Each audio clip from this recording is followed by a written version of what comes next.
morning. This is Jonathan Small. I am hosting and producing a revamp edition of Face to Face. Face to Face is a program that I broadcast live throughout the 2010s at accesstv.org studios. And this morning I have the privilege of hosting and producing Face to Face at Win TV studios, basically in Windsor, Connecticut.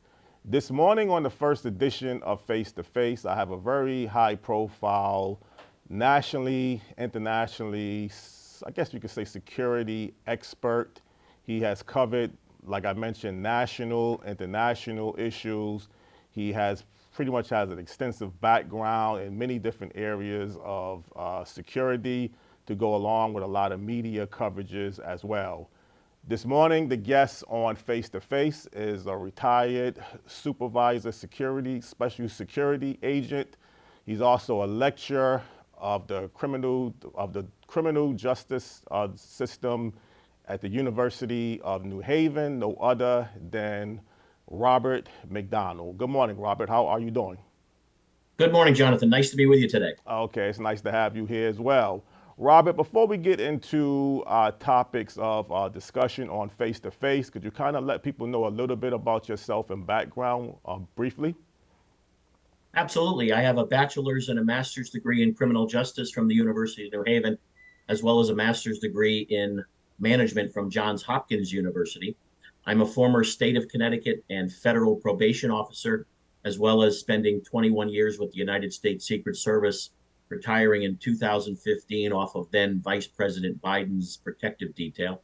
I then went to work for the National Basketball Association in New York for 5.5 years, developing security plans for a number of the NBA's international and domestic events around the country and around the world. And then 2021, I was fortunate enough to obtain a position at my alma mater and join the faculty of the University of New Haven, where I've been since then. Well, Robert, obviously that's a very impressive background, and I couldn't think of anybody better to have on as a guest this morning on Face to Face to cover some real, I guess you could say, hot particular topics and issues. Recently, there was an incident involving a Hartford police officer towards a suspect being killed, pretty much in the broad daylight. And the incident can be seen online on many different news outlets to go along with the body cam.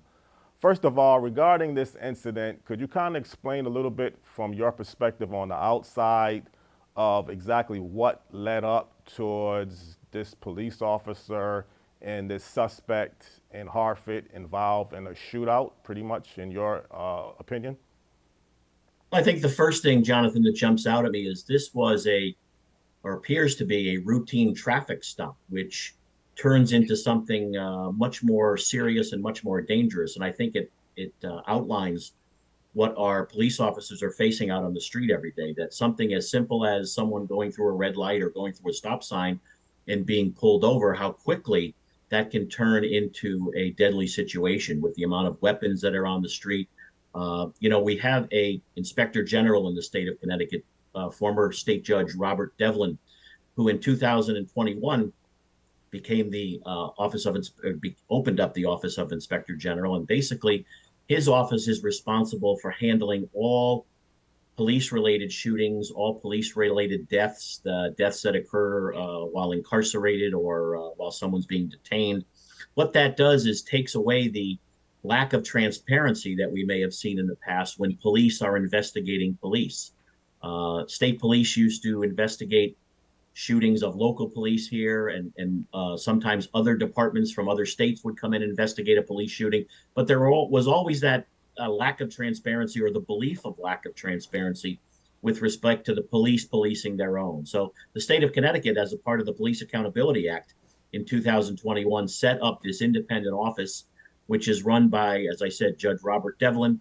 He has a number of investigators who are retired police officers, and they handle all investigations with respect to police-related shootings. They must, by law, implement and disclose the videos and do an initial report within 96 hours, which is why you're able to see the videos that you can see with respect to the Hartford shooting, as also with respect to the shooting in Wallingford, which happened on the same day last week. So this is an opportunity that the state of Connecticut has taken to totally open up the books, totally be transparent with respect to investigations. And the the inspector general has a website where anybody, all of us, can go on at any time and look at their reports in full. So I think Connecticut has been kind of at the tip of the spear here with respect to investigating police-related shootings and opening up that book of transparency that so we all can see. The inspector general will ultimately make the decision on whether that this was a justified shooting.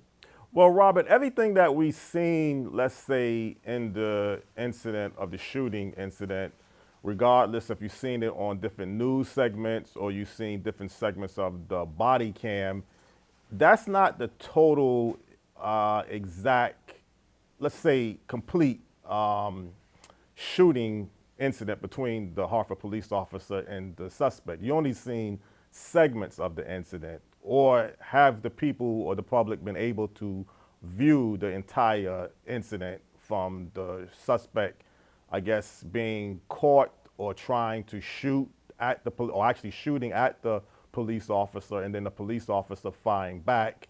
Because the last videotape that was shown on the body cam basically shown the suspect running away from the Hartford police officer, and then the Hartford police officer firing at the suspect.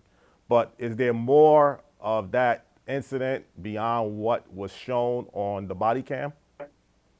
Well, we have two angles that I've seen video-wise. You have an angle from what appears to be a street lamp or a street post, which is looking down onto the incident. And then we have the police body cam, which shows a totally different angle. What you don't see on the video coming off of the street lamp is the fact that the suspect or the decedent at this point was holding a backpack, and under that backpack was a gun in his hand. And then when you look at the body cam video, you can see that the suspect is holding the gun behind the backpack and then moves the backpack out of the way, draws the gun up, and fires at the officer. So, there are a number of issues here that are going to go into this investigation. There's going to be total review of the body cam, total review of the camera from the light post. There's going to be interviews of people who were in and around the area. There'll be interviews of the decedent's family to see if he was on any medications. Was he in the hospital? Did he have any mental health issues? Did he have a previous criminal record? There's a whole battery of questions that need to be answered here before this report in its finality is disclosed, and whether or not a decision is made by the Office of Inspector General on whether this was a justified shooting. So really, Robert, you can't look at this so much from the outside, because many times you hear incidents every now and then of a suspect having his hands up in the air, or a suspect basically running away who has his back turned from the police officer. Obviously, if a police officer feels his life is in danger, then he is taught, I guess, legally to shoot the body parts of your body. Because sometimes people will say, why don't you just shoot a suspect in the leg? But that's not how the law enforcement officials are properly trained to shoot a suspect whenever they're like that is correct. That is correct. We are taught to shoot center mass, meaning right in the middle of the chest. We don't have the ability or the skills, quite frankly, that people would think we have with respect to shooting someone in the hand, shooting someone in the foot.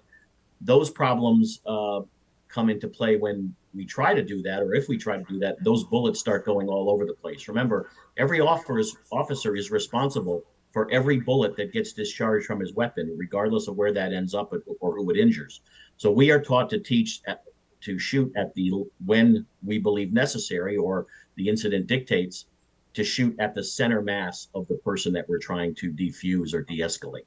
Well, Robert, getting back again to the body cam, people who are not in law enforcement, who have no expertise, and you don't want to pass any type of judgments, but if a suspect has a gun, and let's say he is turning around, running away, does the law enforcement still have the legal right to still shoot to kill a person? Well, I think the one statement that's missing from your question is that the body cam and the camera up on the post here show that the suspect shot the first shot at the officer. So, yes, he did ultimately run away, but I think we've got to look at the totality of the circumstances here to see where he was running. Was he running into a neighborhood? Was he running into a school? Were there other people out and about where a gunfire or a gunfire situation could have hurt other people? So again, I'm not here to pass judgment on the officer. I'm not here to pass judgment on the subject, but I think there's a more totality of the circumstances here that we unfortunately just don't know at this point. I understand that, and I did leave that part out, obviously, because, like you mentioned, the suspect did fire the first shot, and obviously, once you fire the first shot, it's not like the suspect just had a gun, and I guess even if you're aiming a gun at a law enforcement official, that still gives the law enforcement official to feel like his life is in danger. So just because a suspect doesn't always shoot, and this gets into a little debate also, like if a suspect has a gun and let's say if the police officer asked asked the suspect to drop the gun, and the suspect does not drop the gun, that still would give the law enforcement right to shoot a suspect. Well, I think again, we have to look at the amount of time that may have been involved. We have to look at any furtive movements that are made by suspects. We have to look at the dialogue that's going on between the two. Officers don't go to work every day wanting to shoot anybody. That's just not the case. And we attempt in law enforcement to be as patient as possible, to be as focused on de-escalation, diffusing of situations. We don't want anybody to get hurt. We don't want to shoot anybody. It's a terrible tragedy anytime there's a police shooting, and there is no good side of this. The suspect who had the gun in his hand, unfortunately, is dead in this situation. We also have to look at what happens now to our law enforcement officers. That officer now has pulled a trigger which took somebody's life, and he's going to hold that burden on his shoulders for the rest of his life. There is no good answer here. There is no good shoot. There are justifiable shootings, but there are no shootings in our society that are good that involve police or suspects of this nature. Yeah, I understand that 100%. And obviously, people need to keep in mind this incident is in a residential area where you have businesses and homes. And let's say, through the grace of God, nobody else was injured in this particular incident, because it was really horrific to see something like this. I mean, anytime an incident takes place, whether it's at night or daytime, you could still have people's lives in danger. But if you have people innocently walking down the street and all of a sudden they get in the crossfire, it could have been a lot worse. So, thankfully, it didn't turn out that way. And that's why people don't understand the dangers that goes on when you have suspects with guns and you don't know exactly what they're intending to do. So obviously, we'll keep an eye on this particular incident. Is there anything else about this incident that you would like to elaborate on? No, I think your questions are spot on. And again, I would encourage people to go to the Office of Inspector General website, read up on a lot of these things if you're interested.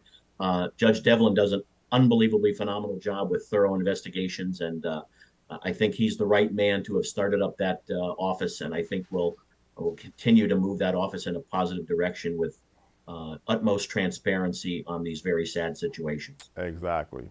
And again, Robert, you are a retired supervisor, special security agent.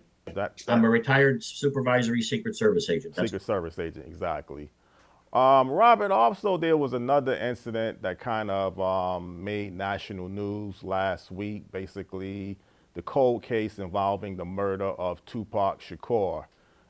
There has been an arrest in that particular incident. But first of all, what was the process, in your opinion, leading up to such a long period of time having this particular case finally being closed? Or has the case officially been closed, first of all? Not yet. But if we contrast it a little bit with the case we just talked about, where we had body camera and we had camera up on a light post, all those years back when this new incident that we're talking about happened, we didn't have body cameras that were readily available for police officers. There weren't the amount of surveillance tapes available.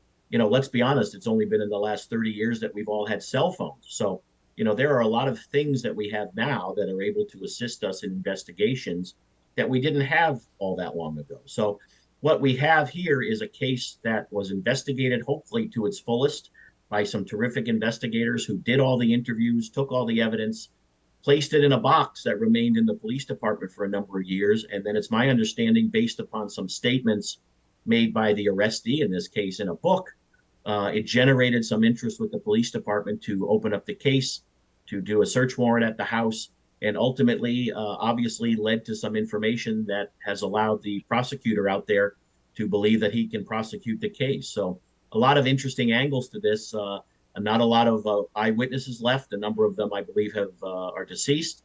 So, we don't have a lot necessarily to work with, but I think the prosecutor in this case believes he has enough to prosecute the case and ultimately get a conviction on that death. And this only is, I guess, involves one person that was arrested and charged for the murder of Tupac Shakur. That's my understanding, right? Right. Again, when you get these type of situations, a lot of people don't want to be interviewed. A lot of people don't want to talk. Eyewitness testimony traditionally is not very reliable. And we just have to work with what we have to work with. And that's why it's very important when developing a criminal investigation, which is a reconstruction of the past, utmost care has to be taken with respect to evidence collection, with respect to interviews, with respect to photographs, with respect to everything surrounding that crime scene and that event. So, again, hoping that the evidence and interviews that were done all those years ago that have been on the shelf or in a cold case fashion, hopefully we can blow the dust off of those. And as I said, the prosecutor believes that they'll be able to prosecute this case for a conviction. Well, Robert, is the next step to go to trial on this particular case? Well, there'll probably be discovery of evidence which will be given to the defendant. You also have to remember that Shakur's family is still a victim in this case, and they've been carrying the burden of the death of the musician all those years, and that's why we keep these cold cases alive. But we have victims that we need to worry about. We have family members. The case just doesn't go away with no prosecution or no other victims that other than the decedent. We have to keep these things alive, and there are reasons why we go out and are curious to find the elements of these cases, to solve these cases, and take care of our community. We serve our community, and part of our community is not only seeking justice for the people that commit crimes, but also remembering the victims and the community around that are the ones who are suffering the losses in these cases. Well, Robert, you hear so many incidents throughout the country. I mean, we have a high murder rate if you calculate, particularly in our large cities like Chicago, Detroit, and just in general in many of your cities throughout our country. And I don't know what the percentage ratio of murder, homicide cases being solved or not being solved. I don't want to speculate. I could ask you that question. But basically, is solving a homicide case as simple as it would appear to be, or is it more difficult than what people realize it can be to solve a particular? Well, I think it depends on whatever community is being served by the particular crime. Chicago has a very, very high rate of violence with guns, but a very, very low rate of conviction. It's very, very difficult to get people to want to be a witness to these cases. It's very, very difficult to understand why communities don't want to get involved because of the violence, the high rate of violence in a lot of our cities, as you mentioned, Detroit, Chicago, New York. You've got just so much going on. You've got so much drug use. You've got so much crime of people who are hurting, who are out of work, who are looking to make a living and have to steal things and whatnot. So there's just a lot of things, unfortunately, that our society are dealing with right now that contributes to all these ratios of crime. I don't think there's one specific answer that I can give you as to the whys or the wherefores of things that are happening. Whatever's happening in a particular community is going to dictate what's happening with respect to crime in that particular community. Well, Robert, wouldn't one quick solution would be if you have enough evidence and a witness to testify against a particular suspect? Wouldn't that kind of reduce the process of having a low, or I guess, arrest and conviction rate on many homicides that takes place? You would hope so, but Mark Twain, the famous writer, indicated that nothing spoils a good story like the arrival of an eyewitness, which basically shows that eyewitness testimony, unfortunately, Jonathan, is not very reliable in a lot of cases. Again, we have videotapes now which are helping with respect to that. But if you go to a crime scene and interview three different witnesses, interviewing them separately on what happened, you're probably going to get three different versions of exactly what happened. So it's very, very difficult to get the accuracy that we need with respect to eyewitness testimony or interviewing to give us a clear shot at a conviction in a case. Well, obviously, Robert, most homicides are not going to take place where people have it videotaped. It can happen now, don't get me wrong, but I think usually when someone gets killed, you're not going to instantly have it on. Well, although doesn't most, well, no, because if you're taking an incident where a criminal, I was going to ask you about a police officer.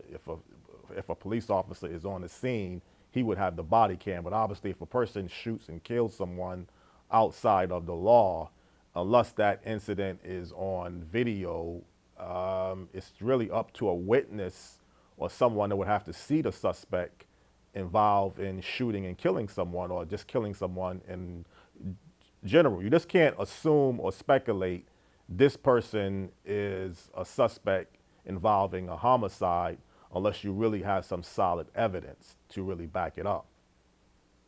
Well, that's exactly right. But you're going to have potentially evidence of the a bullet in the recipient of that bullet, which is going to hopefully be traced back to a specific firearm, which may be able to be traced back by interviewing of a witness to a particular person. You may be able to interview the victim of the case if they didn't get killed in that shooting. So there are a number of different things that we can put together. But unfortunately, Jonathan, sometimes there's that one piece of the puzzle that we're not able to get with respect to that particular case to quote unquote seal the deal, if you will, of the investigation. Sometimes investigations come to a dead end, and we just don't have that ability to get over the hump, if you will, to find that one nugget of evidence, as I call it, to be able to piece the entire package together. Remember, for a conviction, we have to have beyond a reasonable doubt. And that can be very difficult to get in particular cases with respect to one or two pieces needed for the case to not be available for us. Well, Robert, let's move on to one other subject matter. Recently, there was some type of evidence, I guess, proving that there was cocaine found in, I guess, an area of the White House. Could you kind of let people know a little bit about that particular incident? Yeah, there was a small bag of cocaine found in the West Wing lobby of the White House with respect to being placed into a cubby hole. There are cubbies when people come in for VIP tours at the White House where they have to place their cell phones and they can place other belongings. And somehow, still unknown exactly how, but somehow that small portion of cocaine was found during a routine sweep of the West Wing of the White House. Well, you don't look at this incident as any real threat to the White House. I mean, this was just something that they found. It wasn't like they found a bomb or anything on that level. So, would you say this was like a high security alert or a low security alert to Well, find? remember, until things are proven and found out, everything is on a high security alert at the White House. So initially, someone saw white powder, which could be a number of different things. So the first question is, what is that powder? And then once it was investigated and figured out that it was cocaine, I think that the threat level obviously lowers a lot with respect to that. But I think a lot of people have questions. There aren't very good optics when somebody is able to get cocaine, an illegal substance, into the White House. That obviously is a problem. It doesn't look good. It doesn't show good. There are many, many things in place to prohibit many, many different things coming into the White House. But obviously, however that happened, cocaine was able to get into the White House and was able to be, I believe, put into that box when somebody found out that they had it on their person and thought that they needed to get rid of it. I don't think it had anything to do with any of the first family or anything like that. I do think it's possible that it could be someone who works in the White House that brought some guests in for a VIP tour that day and realized that they had it on them and decided that they wanted to get it off their person. And then it was ultimately discovered sometime later that day. And that was the only incident that you can recall of ever having some form of illegal drugs found in the White House? I don't recall any incident where drugs were found in and around the White House. Not in my memory at all. I can't remember any instances like that. Okay. Well, obviously, we'll keep an eye on that incident as well. I mean, obviously, you have an extensive background in security. You mentioned you have covered, or I know that you have covered uh, security for the vice president of the United States? Could you kind of let people know a little bit about your background on that level as well? Yeah, I did, as I said, 21 years with the Secret Service. I spent 5 years on the president's detail from 1999 to 2004 with President Clinton and President Bush 43. Then continued on a number of other assignments at the Secret Service. I worked at the training facility. I worked at headquarters. I did a 16-month assignment planning the APEX summit in Honolulu, Hawaii, and then came back to DC and spent my last 3.5 years as a assistant special agent in charge of then Vice President Biden's detail. Okay, so this is a little bit different than like when you see the bodyguards with the president of the United States. Your role is kind of a little bit different than like let's say a bodyguard. Well, we don't like to use the term bodyguard, but no, that my assignment was with the president's detail. I was a journeyman agent on the president's detail, and then when I was with then Vice President Biden, I was a supervisor on that detail. So I would basically travel around the world into any domestic spots that he may be going to, come in and bless the security plan, if you will, the day before he arrived. Our agents would go out and do an advance with local law enforcement as well as the local Secret Service office. And then I would come in the day before the visit, walk all the venues, make sure all the motorcade routes were secure, visit the hospital to make sure that that was set up properly, and then be on the ground as the supervisor until the vice president and the head of the detail came in, at which point he or she would be in charge of the visit. And Robert, once even if a president, is no longer president of the United States or a vice president or high-ranking elected officials, do they still have to have lifetime security for the rest of their life? Former presidents get lifetime security from the Secret Service. Vice presidents get it for about 6 months after they leave office. We generally would take care of a former president and a former first lady. We would not take care of their kids after the age of 16 unless there was any specific intelligence related to them with respect to threats or whatnot. So, yes, former presidents receive Secret Service protection for life. Okay. Robert, let's go back a little bit in history. I mean, unfortunately, in our society, we've had assassinations of a few presidents. Former President Abraham Lincoln, former President John F. Kennedy. Now, there's always been some type of speculation that other factors could have been involved in the John F. Kennedy assassination. The person that was charged for the killing of the president, there might be some evidence that he didn't act alone. Can you kind of brief people a little bit about the assassination of John F. Kennedy? Was it as simple as what people seen on television when the president is riding in a motor car and then you see a particular rifle aimed at him and then he gets shot? Or is it other different angles or other different things about that particular incident that people may not be aware of? Well, obviously, the Warren Commission investigated that, and there's been many, many books written, lots of speculation on various conspiracy theories, CIA involvement, Cuba, all sorts of different things. What the Secret Service does as an offshoot of any of those type of incidents is to change its practices and procedures. For example, you don't see the president riding in an open air car any longer. That has never happened since, or that doesn't happen since President Kennedy was shot. You never see the president arriving at the front door of a hotel like you did when President Reagan was shot at the Hilton Hotel in Washington, D.C.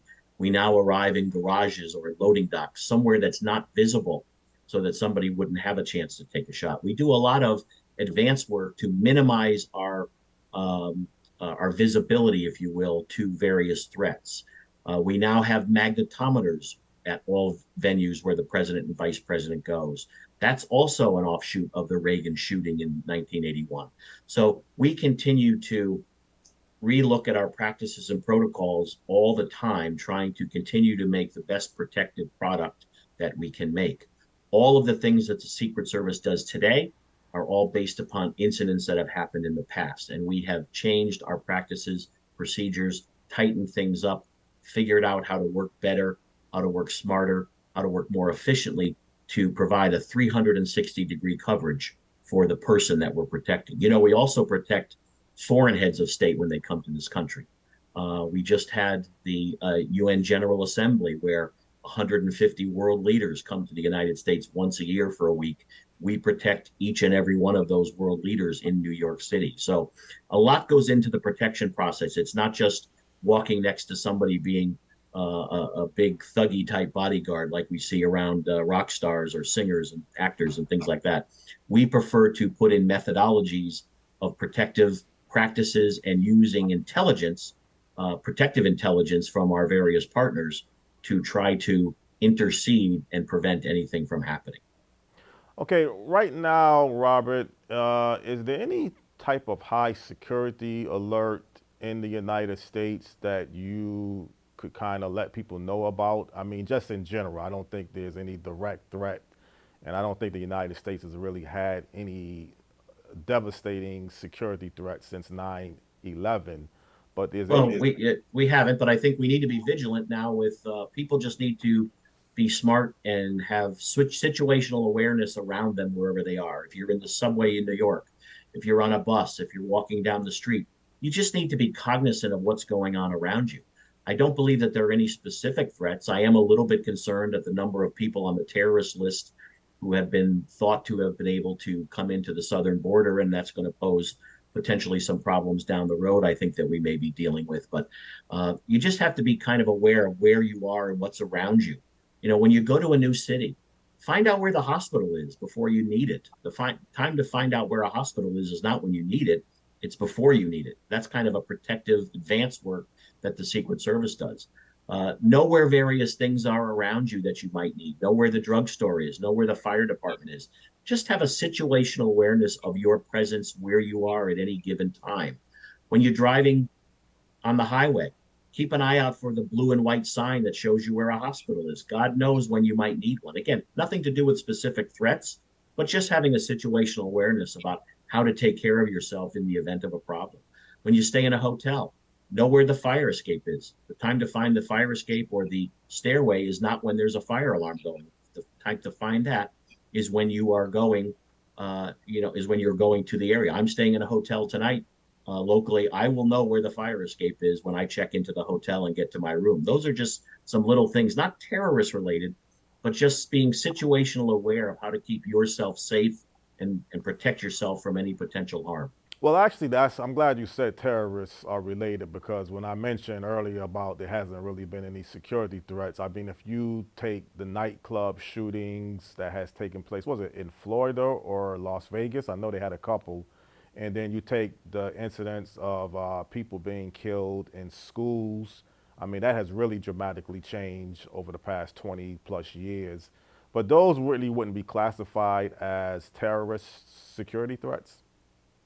Well, again, we're talking semantics here. I mean, obviously, bad outcomes on all of those things, but our definition of terrorist, again, depending upon the new term, domestic terrorist, foreign terrorist, different semantics are in place here, and different people have definitions for terror. Look, terror is terror, no matter how you slice it, whether it comes from foreign entity, whether it comes from a school shooter, whether it comes from a LGBTQ nightclub shooting, however you want to slice it, these are all bad things. So it's nice to put semantics on it and put it into a specific category, but these are all bad things that are happening in our society right now that we've got to try to figure out a way to combat.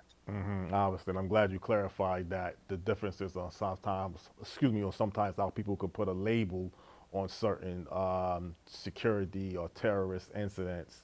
You know, if someone who goes inside a school and just starts to shoot innocently people, regardless if that person is a foreign terrorist coming inside the United States or not, he's still causing a tremendous amount of damage. Now you Sure, mentioned rock. that's nice for the news shows to talk about at 6 o'clock. But what's happening in that school, I don't think anybody really cares what we're calling it at that specific time. It's a horrific event. That's the main thing, obviously. You know, don't get caught up into what you call something. Just look at exactly what something has done and what it's continuing to do towards our society. Robert, we're kind of running down on time on this particular episode of Face to Face, so I really appreciate you being able to come on and be a guest, particularly under short notice.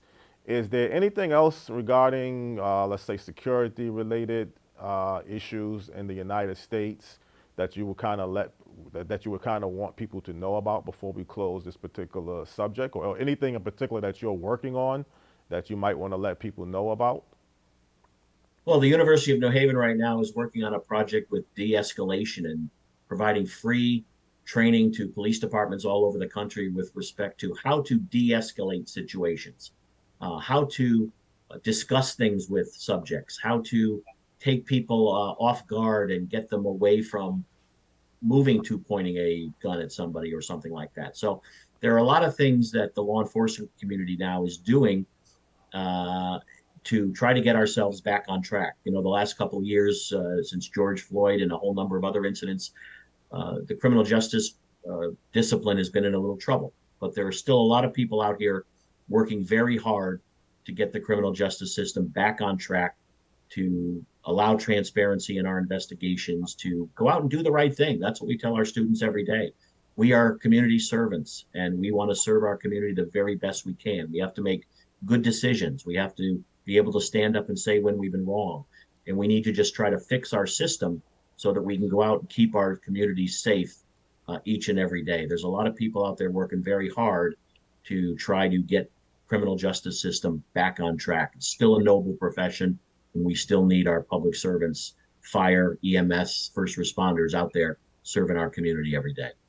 Well, obviously, Robert, I appreciate you being available this morning. I think we've just covered many different issues, well, a few different issues, incidents throughout the country, and there's certainly a lot more that we could have discussed. But obviously, I want to cover the main issues that I felt was kind of new and relevant. And again, your background as a retired supervisory special secret service agent, again, and I really appreciate your extensive knowledge and expertise that you provided this morning on the first edition of the revamp show called Face to Face. And certainly, if there's anything else in the future that I feel is a very important topic that I would like to address, I would definitely reach back out to you. And again, definitely keep up the work, what you're doing with your lectures at the University of New Haven, Connecticut, to go along with your other media interviews that you do constantly. And I think you provide a tremendous amount of knowledge, expertise, and information and the specialization of security. Jonathan, wishing you all the best with your show. Good luck. Okay, thank you, and I appreciate those kind words. Okay.